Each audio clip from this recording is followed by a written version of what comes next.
Hola, espero que estés bien. En este video vamos a platicar sobre adaptaciones respiratorias especiales. Es parte del tema de respiración del curso de Fisiología Animal. Cuando hablamos de adaptaciones respiratorias especiales nos referimos a procesos, modificaciones fisiológicas que le permiten a un organismo eficientar sus mecanismos de intercambio de gases de manera que tienen mayor capacidad de resistir ambientes hipóxicos. Aquí como un ejemplo tenemos la comparación de la capacidad de resistencia a la hipoxia de diferentes grupos animales acuáticos y vemos aquí marcado con rojo está la concentración media letal de oxígeno por abajo de la cual los organismos mueren.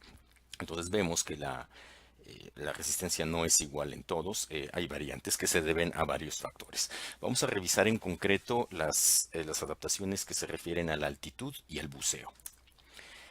Antes de empezar, vamos a hacer un recuento rápido de los mecanismos fisiológicos que intervienen cuando un organismo tiene una baja disponibilidad de oxígeno. ¿Cómo compensa la reducción de la disponibilidad?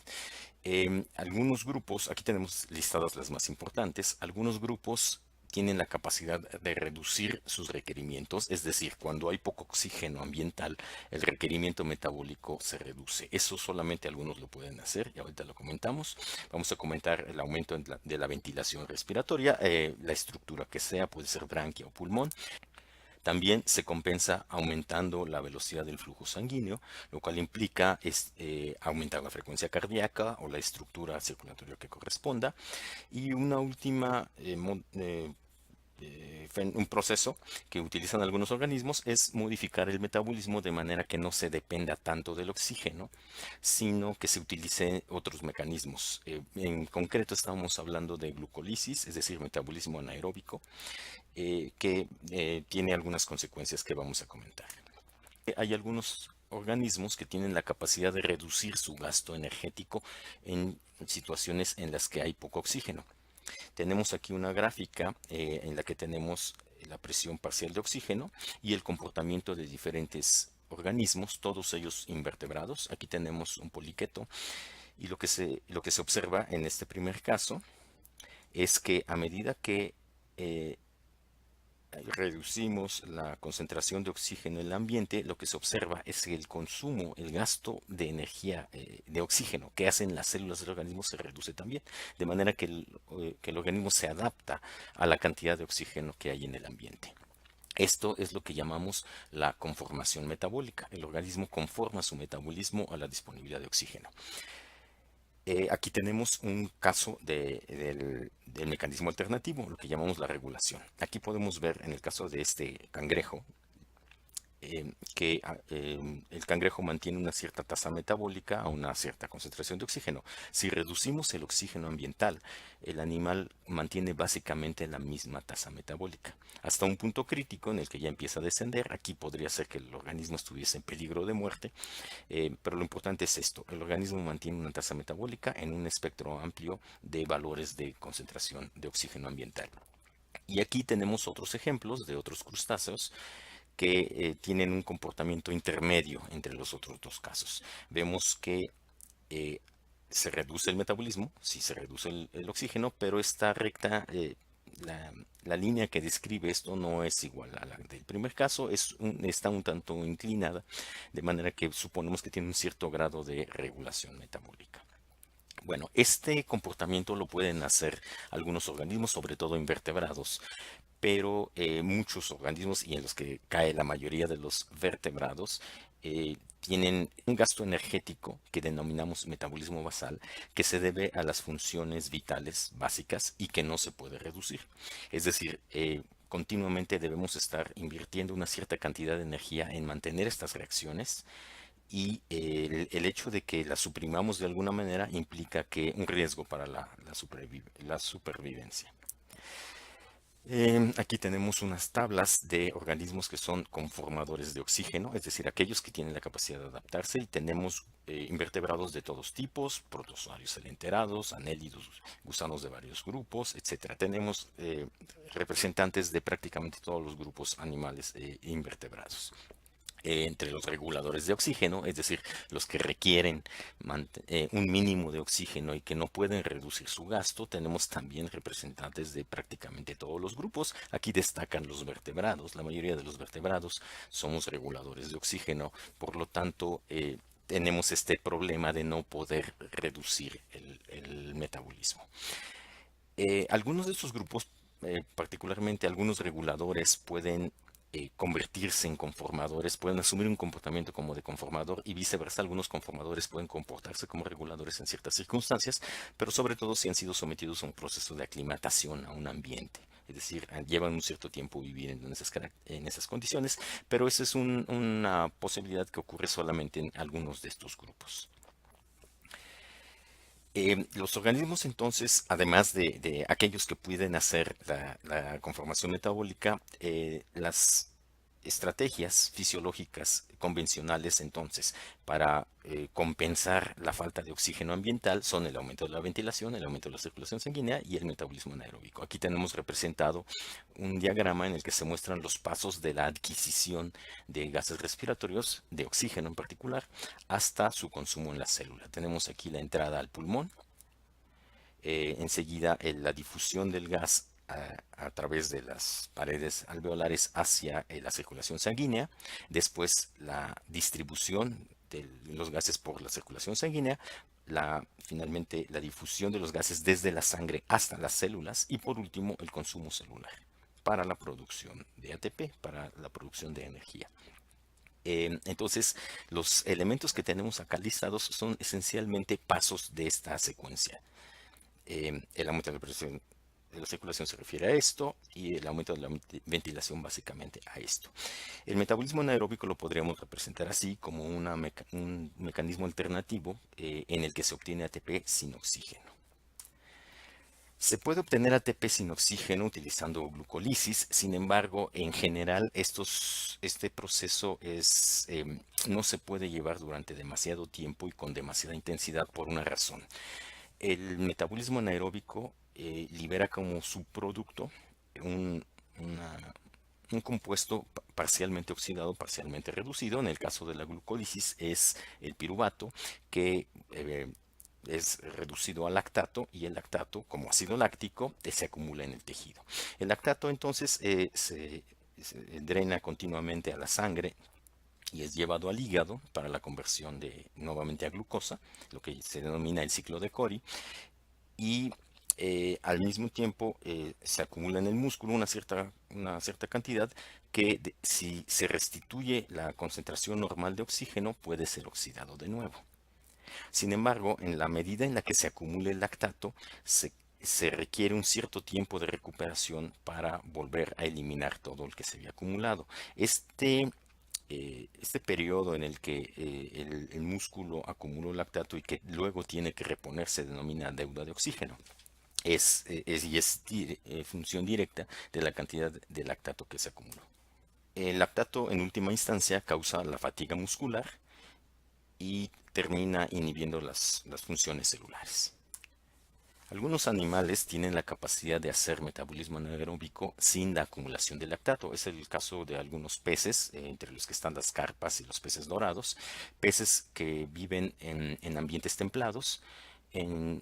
Durante el invierno, la superficie de los lagos en los que viven se congela y entonces la incorporación de oxígeno se reduce mucho, de manera que se mantienen en condiciones de hipoxia durante un tiempo relativamente largo que puede llevar incluso meses.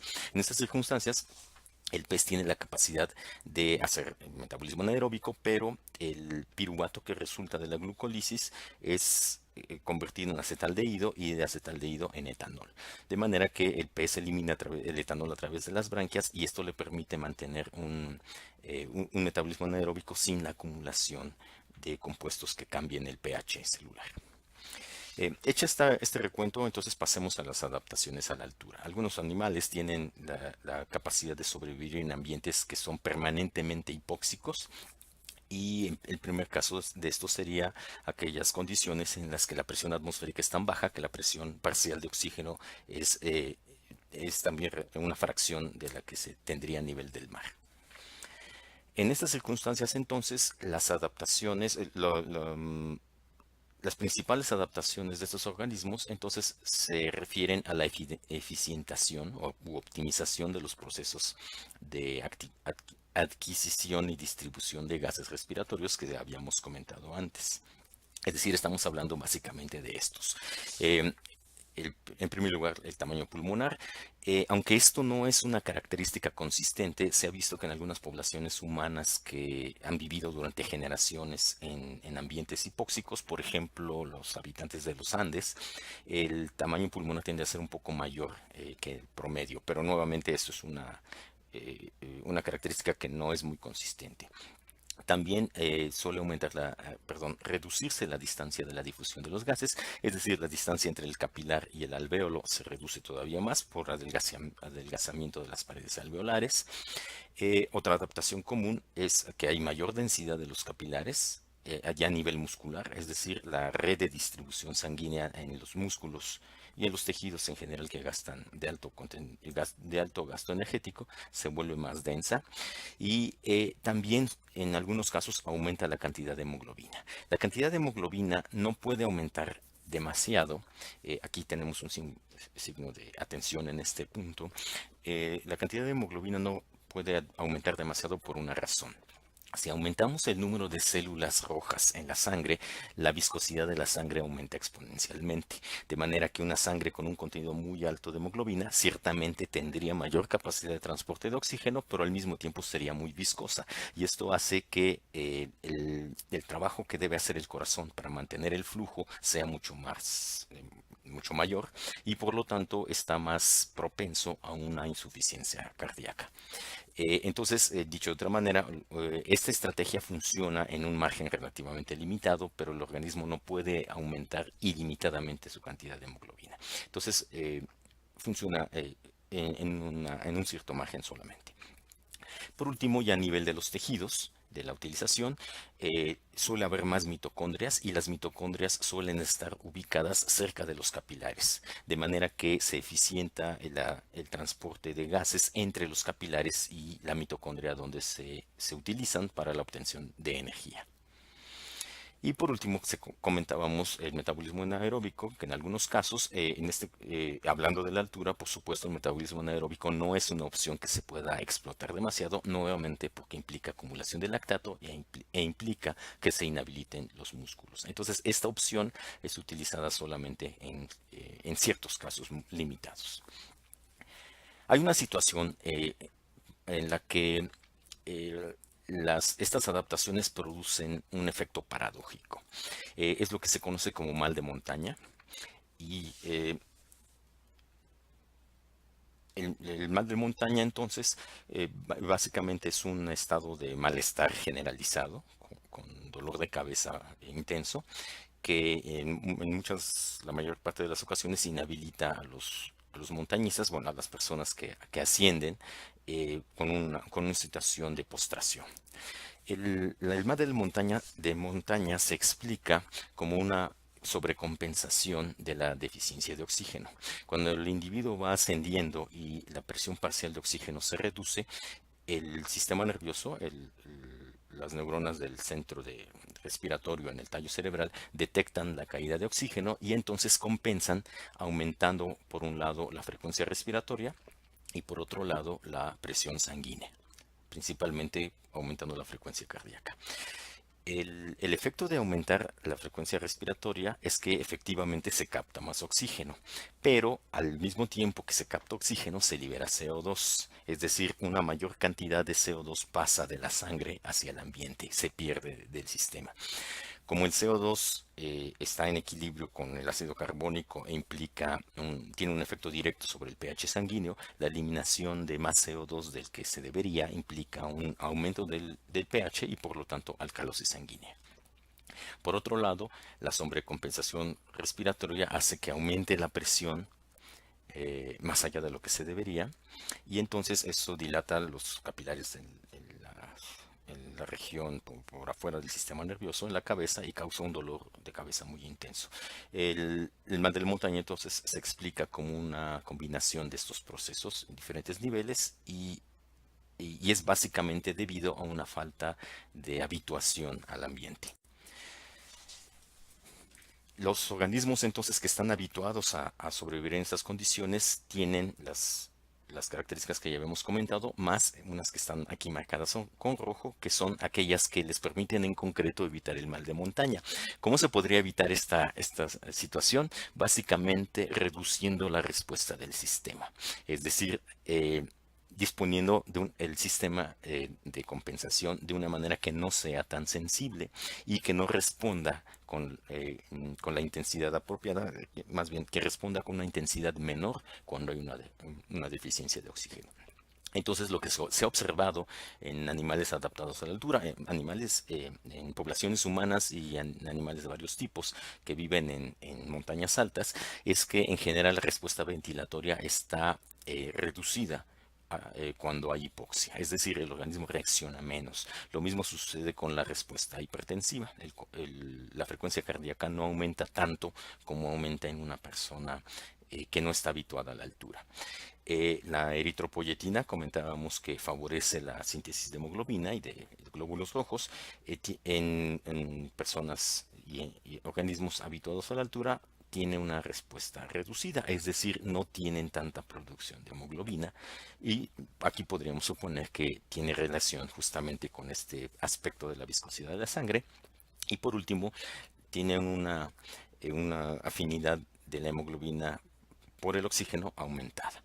Todas estas características entonces suenan paradójicas, implica una menor respuesta, pero es justamente lo que les permite evitar este problema. El segundo grupo de adaptaciones que comentaremos serán las que permiten el buceo.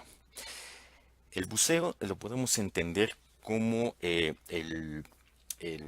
la inmersión en agua de organismos que normalmente tienen respiración aérea, es decir, organismos que tienen una tasa metabólica alta y que no pueden depender del oxígeno disuelto en el agua, por lo tanto requieren respirar en el aire, se sumergen durante periodos prolongados que superan alrededor de 2 horas, y además suelen hacerlo a gran profundidad. Eso es a lo que denominamos buceo, y entonces nos referimos esencialmente a animales homeotermos, es decir, a aves y mamíferos.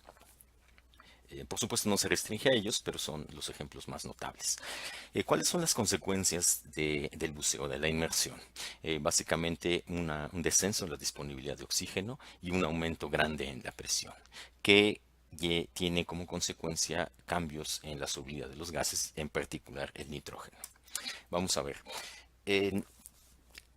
Primero, el efecto de la inmersión, entonces, el primer efecto de la inmersión, además de la escasez de oxígeno en el agua, es que la presión de la columna de agua, la presión hidrostática, aumenta varias veces. Aquí está, la relación es de aproximadamente una atmósfera por cada 10 metros. De manera que una persona que se sumerja 10 metros tendrá encima la presión de una atmósfera debida a la columna de agua y una atmósfera debida a la atmósfera. De manera que tendría en neto, en concreto, 2 atmósferas. Si se sumerge 30 metros, tendría 4 atmósferas encima, etcétera, etcétera. De manera que un animal que se sumerja a más de 1000 metros tendrá una presión enorme sobre las diferentes regiones de su cuerpo. La presión entonces tiene varias consecuencias. Para los animales aéreos, la superficie de intercambio son los alvéolos pulmonares, que son estructuras muy pequeñas en forma de bolsas que están delimitadas por la membrana, una pared membranosa en la que viajan adosados los capilares. Estos alvéolos están normalmente llenos de aire. De esta manera, aquí está representado un alvéolo, y esto es lo que permite el intercambio entre el gas respiratorio, pues el gas que se adquiere, y los capilares sanguíneos. Aquí representamos los capilares. El efecto del aumento de la presión es que tiende a colapsar los alvéolos. Los alvéolos, entonces, si los vemos como estas pequeñas esferas de membrana, mantienen una superficie húmeda, y entonces esto hace que el agua tenga una cierta atracción por tensión superficial y tienda a cerrarse. Normalmente los alvéolos no se colapsan porque Por varias razones. En primer lugar, porque siempre mantienen una cierta cantidad de aire, incluso cuando se exhala, cuando se elimina la mayor parte del aire del pulmón, una cierta cantidad queda dentro de los alvéolos, por lo tanto las paredes no se unen. Pero por otro lado, aquí está ilustrado un tipo de células que está ilustrado aquí. Las células alveolares de tipo 2 son secretoras de surfactante, que es una sustancia que actúa como un detergente, reduciendo la tensión superficial del agua, y entonces reduce la fuerza con la que la capa de agua se atrae y por lo tanto mantiene la forma del alveolo. Esto en condiciones normales, pero si el individuo entonces se somete a una presión eh, ambiental creciente, sus alvéolos, todas las regiones llenas de aire de su cuerpo y en particular los alvéolos sufren este efecto. El volumen se va reduciendo hasta un punto en el que la, eh, los, los factores que normalmente evitan el colapso ya no son efectivos y los alvéolos se colapsan. Este era un caso que se ilustraba en una película francesa en la década de 1980, The Big Blue, en la que dos buceadores a pulmón entraban en una competencia. Uno de ellos, el más veterano, que estaba celoso del éxito del otro, decidía romper la marca de profundidad sumergiéndose más de lo que era clínicamente recomendable. El límite clínico recomendable de profundidad son los 400 pies, cerca de 120 metros. Este individuo entonces decidía sumergirse más de ese tiempo para romper la marca y recuperar su dignidad, su orgullo, pero sufría las consecuencias inevitables de esto y finalmente moría de colapso pulmonar. Bueno, entonces el colapso pulmonar es un riesgo para los individuos que llenan sus pulmones con una cierta cantidad de aire en la superficie y se sumergen con esa cantidad. El aire se comprime y entonces llega ya no evita que las paredes del alveolo se colapsen. Eso tiene otras implicaciones, la presión. Si por otro lado un individuo respira bajo el agua, esto implica que llena sus pulmones a la misma capacidad a la que lo haría en la superficie. Pero para eso evidentemente requiere inhalar aire a una presión que le permita vencer la resistencia. Normalmente los tanques que proveen aire para los buzos están llenos a alta presión, de manera que el aire sale con una presión suficiente para vencer la presión ambiental y entonces permitir el llenado completo de los alvéolos. Si en estas circunstancias entonces el buzo saliera rápidamente, el efecto que ocurre con sus alvéolos y con sus pulmones es el opuesto que teníamos acá. Es decir, si lo llenó a un volumen normal abajo, el aire tendería a expandirse hasta un límite que rompiera la estructura, la integridad del pulmón. Bueno, ese es uno de el primer efecto de la alta presión. Un segundo efecto de la presión es la solubilidad del nitrógeno. Ese es un fenómeno que no nos es familiar porque no ocurre en las presiones normales sobre el nivel del mar. Pero a presiones altas, sobre todo a gran profundidad, se convierte en un problema serio. La solubilidad del nitrógeno consiste esencialmente en que el nitrógeno comienza a disolverse en los líquidos corporales. En estas gráficas tenemos ilustrada la disolución del oxígeno, la disolución del dióxido de carbono y la disolución del nitrógeno en función de la temperatura del agua. Esa es la disolución en medio acuoso. Entonces, recordamos que el oxígeno se disuelve bastante poco en el agua. Cuando la temperatura del agua aumenta, se disuelve todavía menos. Algo similar pasa con el CO2, pero el CO2 de entrada tiene una solubilidad varias veces mayor, alrededor de 30 veces mayor que el oxígeno, de manera que la cantidad total que se disuelve es bastante más grande que de oxígeno. Y aquí está el nitrógeno. El nitrógeno tiene un comportamiento similar, también se disuelve en el agua, pero lo hace en una cantidad menor incluso que el oxígeno. Es de alrededor de la mitad. La solubilidad del nitrógeno es alrededor de la mitad que tiene la del oxígeno en el agua. Sin embargo, bueno, esto haría entonces que a nivel del mar o por encima del nivel del mar, el nitrógeno prácticamente no se incorpora en los líquidos corporales y no interviene en las reacciones fisiológicas. Sin embargo, cuando aumentamos la presión, el efecto sería el equivalente a aumentar mucho la presión parcial de nitrógeno, y entonces esto hace que la cantidad de nitrógeno que se disuelve en el agua sea cada vez mayor. Aquí tenemos dos gráficas que ilustran el mismo proceso, y entonces cuando un organismo se sumerge a una profundidad grande, estamos hablando de más de 1000 metros, implica que la presión parcial del nitrógeno es mucho mayor que la que hay en la superficie, y entonces una cantidad significativa se disuelve. De esta manera, el nitrógeno que normalmente a nivel del mar es gaseoso, por efecto de la presión pasa a la fase líquida en solución, se disuelve. Bien, entonces tenemos aquí, si un animal se sumerge con una cierta cantidad de nitrógeno en los alvéolos, en los pulmones, eh, el nitrógeno entonces por efecto de la presión tendería a disolverse en los líquidos y entonces a entrar a la sangre. La sangre distribuye el nitrógeno por todos los espacios celulares. El líquido de la sangre entonces pasa al líquido extracelular, y del líquido extracelular el nitrógeno tiene la capacidad de difundir al interior de las células. De manera que a alta presión no se puede evitar que el nitrógeno se incorpore en las células.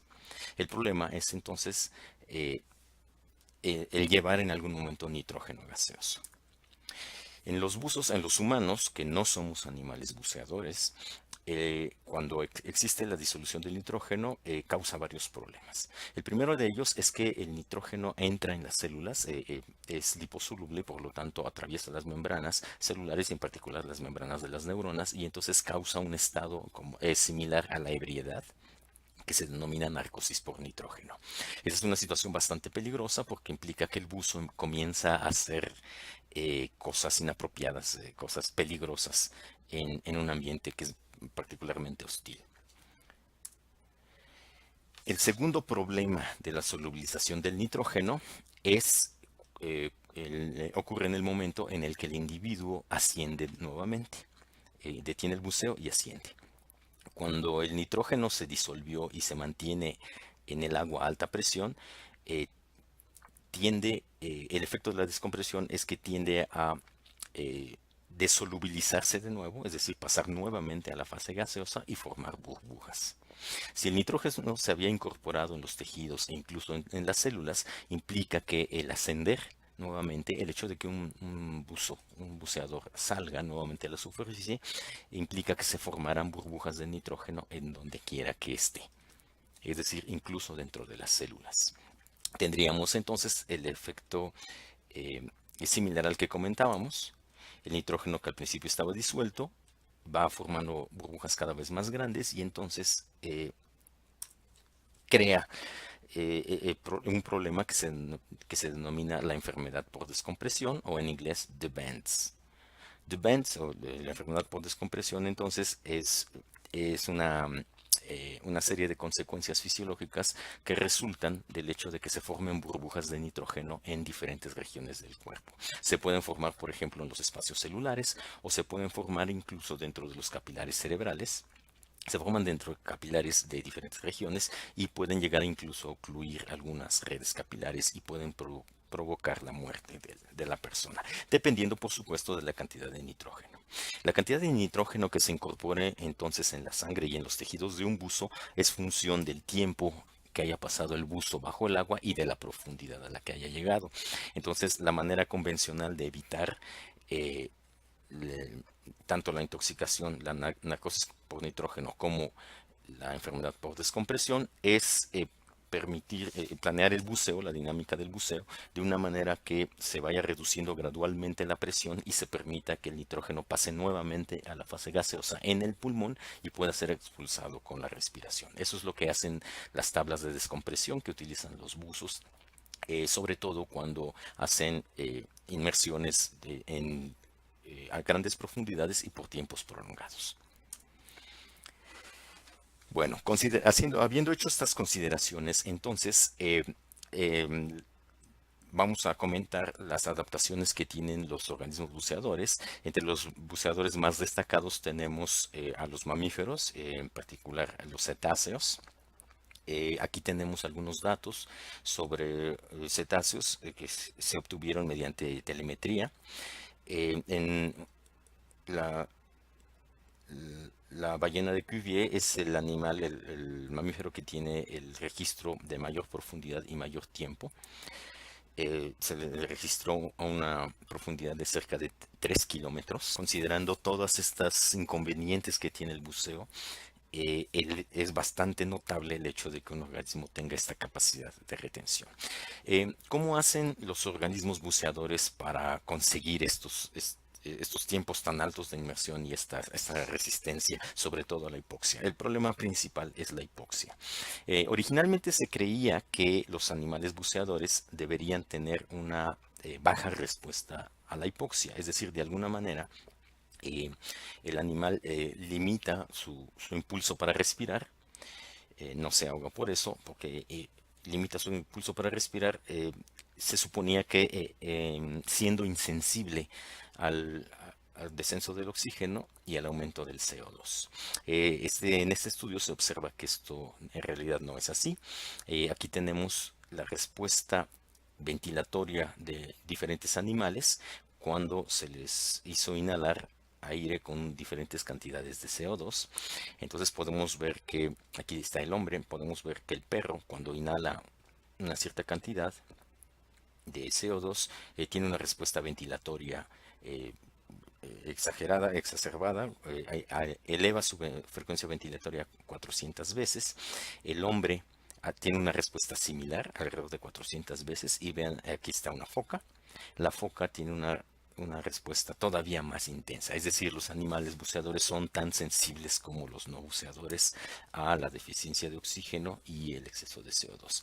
¿Cómo se resuelve entonces este problema de la reserva de oxígeno junto con los problemas del nitrógeno? La respuesta es muy simple. Lo que hacen los animales buceadores es comprimir el pulmón antes de bucear. Aquí tenemos el diagrama que ilustraría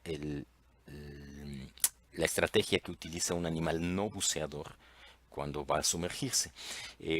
Lo que hace es llevar consigo una reserva de gas, de aire en forma gaseosa, lo cual incluye oxígeno, por supuesto, pero también nitrógeno. Recordemos que el aire atmosférico contiene un 80% de nitrógeno prácticamente. Entonces implica que si uno lleva aire gaseoso bajo el agua, se lleva una buena cantidad de nitrógeno. Este aire gaseoso, entonces, al sufrir la compresión, permite la disolución del nitrógeno con todas las consecuencias que ya comentamos. Lo que hacen los animales buceadores es no llevar aire gaseoso. Lo que hacen es, en primer término, saturar sus pigmentos con oxígeno, de manera que llevan una reserva de oxígeno, una reserva enorme de oxígeno, pero no en forma gaseosa. Primer término, entonces, los buceadores comprimen los pulmones, sus alvéolos, los comprimen antes de iniciar el descenso. Aquí tenemos una gráfica que ilustra la compresibilidad de los alvéolos de diferentes animales. Aquí tenemos especies de focas y leones marinos, es decir, todos estos son mamíferos buceadores, y aquí está contrastado con mamíferos no buceadores, la vaca y la oveja. Entonces veamos que la compresibilidad de los alvéolos de los animales buceadores es varias veces mayor, por lo menos el doble eh, de la compresibilidad de los animales no buceadores. Entonces, en primer término, la flexibilidad alveolar de estos animales es mucho más amplia. En segundo término, el surfactante pulmonar que producen los animales no buceadores es una sustancia que reduce la tensión superficial. El surfactante pulmonar que producen los buceadores no tiene esta función, más bien funciona como un antiadhesivo, de manera que si el alvéolo llega a colapsarse completamente, esta sustancia permite que se dilate de nuevo y que se llene nuevamente de aire. Entonces, esta es una diferencia importante que permite un cambio de volumen del pulmón mucho más grande que en los no buceadores. La segunda adaptación de los animales buceadores es la que les permite tener una alta reserva de oxígeno para inmersiones prolongadas. En esta tabla se ilustran los contenidos de oxígeno absolutos en en mililitros y relativos en mililitros por kilo de una foca, un animal buceador de 30 kilogramos, comparado con la de un animal no buceador, un humano de 70 kilogramos, ambos homeotérmos. Entonces lo que vemos aquí es que el oxígeno en una foca está distribuida en varios compartimentos, lo mismo que en el humano. Si sumamos la cantidad total de oxígeno, tendríamos una cantidad más o menos parecida entre estos dos organismos. Lo que tenemos aquí señalado es el volumen que queda alojado dentro de los pulmones. Podemos ver que en la foca la cantidad es cerca de 10 veces menor que en el humano. Es decir, el pulmón no es la reserva de oxígeno principal. Sin embargo, si consideramos todas las demás compartimentos, la reserva total de oxígeno es de casi 52 mililitros por kilo. En el humano es de prácticamente la mitad. Entonces, los animales llevan el oxígeno en otras formas, básicamente unido a pigmentos. Entonces, tienen una gran cantidad de pigmentos respiratorios, pero en forma de pigmentos tisulares, no en forma de hemoglobina circulante. Entonces, tenemos aquí la cantidad de mioglobina, es decir, el pigmento propio de las células musculares. Vemos que en los humanos, animales terrestres no buceadores, es de menos de 10 gramos por kilogramo, y si lo contrastamos con animales buceadores, ballenas o focas, vemos que la cantidad es mucho mayor. Y por supuesto, la capacidad de transporte de oxígeno por estos pigmentos es bastante mayor que en los no buceadores. Incluso se ha descrito en algunos animales buceadores, en ballenas, la presencia de un pigmento respiratorio característico del tejido nervioso, que no existe en los no buceadores. Se le denomina neuroglobina y tendría básicamente la misma función que la mioglobina, es decir, retener una reserva de oxígeno para el tejido nervioso durante las inmersiones. Además de estas reservas, los animales buceadores tienen la capacidad de hacer varios ajustes metabólicos y sobre todo de circulación sanguínea. Mm, En esta gráfica podemos ver la frecuencia cardíaca de una foca de Weddell mientras está sumergida y mientras está en la superficie. Cuando la foca está en la superficie, la frecuencia cardíaca es de alrededor de 140 latidos por minuto. Eh, Luego se sumerge, cuando vuelve a salir recupera una frecuencia similar. Pero lo notable aquí es que la frecuencia durante el buceo desciende mucho. Podemos ver que llega hasta cerca de 20 latidos por minuto. El hecho de que disminuya la frecuencia cardíaca no quiere decir que disminuya todo el flujo sanguíneo. En esta gráfica se ilustra la redistribución del flujo sanguíneo cuando el organismo está en la superficie comparada con la que tiene cuando está sumergido. La columna clara indica los valores de la irrigación de diversos tejidos, de diferentes tejidos, cuando está en la superficie. La barra oscura es cuando está sumergido. Entonces podemos ver que este cambio en la frecuencia cardíaca hace que haya tejidos que se quedan prácticamente sin sangre. Por ejemplo, el pulmón, el mismo corazón reduce mucho su entrada de oxígeno, bueno, su circulación de sangre. El músculo ventricular del corazón se reduce mucho, el diafragma, es decir, el músculo respiratorio principal, se reduce también. Los órganos viscerales como el páncreas y el corazón, el hígado, perdón, se disminuyen, y también algunos músculos. Pero lo podemos contrastar con el cerebro. El cerebro y cerebelo mantienen prácticamente la misma irrigación si están en la superficie o están sumergidos. Entonces, esto implica que estos ajustes involucran una redistribución del flujo, de manera que se mantienen ciertos órganos privilegiados, se mantienen con un aporte normal, y otros órganos son los que reducen su entrada de oxígeno. Em, los tejidos que reducen su entrada de oxígeno entonces suelen utilizar metabolismo anaeróbico para mantener su aporte de energía. Aquí vemos la acumulación de ácido láctico en una foca de Weddell de cerca de 30 kilogramos. Vemos que aquí está en la superficie. Aquí tenemos ilustrado un periodo de inmersión. Entonces lo que se puede ver es que el ácido láctico no aumenta ni durante cuando el organismo está en la superficie ni durante la inmersión. Pero inmediatamente saliendo del buceo, el animal libera el ácido láctico. Este pico de ácido láctico en la circulación implica que el músculo retuvo, bueno, los diferentes tejidos retuvieron el ácido láctico y lo dejan salir en un momento en el que las condiciones son apropiadas y entonces se puede reoxidar este ácido láctico. Bien, esto es en cuanto a los mamíferos.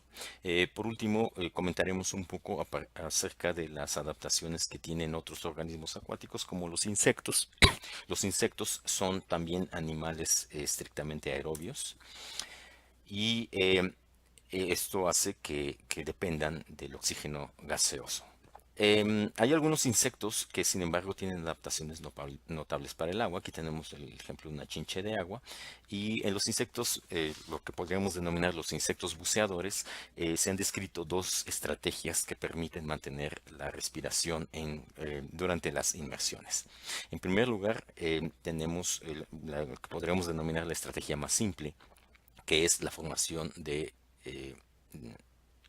burbujas de oxígeno que constituyen una reserva. Sobre los espiráculos, la apertura de los espiráculos sale a la superficie y forma una pequeña burbuja que se lleva literalmente cuando se sumerge y mantiene el intercambio a partir de esta burbuja. La burbuja finalmente termina por agotarse, es decir, se agota el oxígeno, se llena de CO2 y en ese momento el organismo emerge nuevamente, reconstituye la burbuja y vuelve a sumergirse. La adaptación más sofisticada en este sentido es la que presentan a otro grupo de insectos acuáticos, que es el plastrón. El plastrón es esencialmente un grupo de pelos, de pelillos curvados, que se muestra aquí.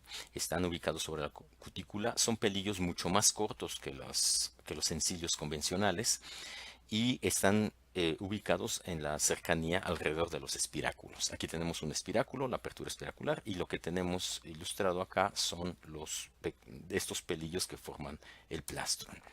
El plastrón entonces es esencialmente una especie de trampa de aire que está formada por encima, por fuera de la superficie tegumentaria del insecto y forma una capa alrededor de los espiráculos. El funcionamiento del plastrón está ilustrado aquí. Los pelillos del plastrón entonces capturan una burbuja de aire que por tensión superficial se mantiene todo el tiempo. Por la disposición especial, entonces la burbuja no se deforma y se puede mantener durante tiempos prolongados allí. Lo más interesante del plastrón y lo que lo hace precisamente tan sofisticado es que el organismo no necesita renovar ese aire. Los espiráculos intercambian directamente con la capa de aire que quedó atrapada bajo el plastrón. Cuando el oxígeno de esta capa de aire se va agotando por consumo de los espiráculos, el oxígeno que está disuelto por diferencia de gradiente, por diferencia de concentración, pasa de estado gaseoso dentro de la burbuja. Y lo opuesto pasa con el CO2. Los espiráculos liberan el CO2 a esta burbuja y el CO2 a partir de ahí se disuelve en el agua, de manera que se mantiene disipándose continuamente.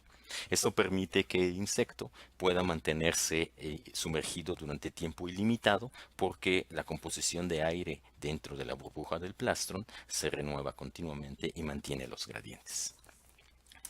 Bien, eso es todo. Muchas gracias.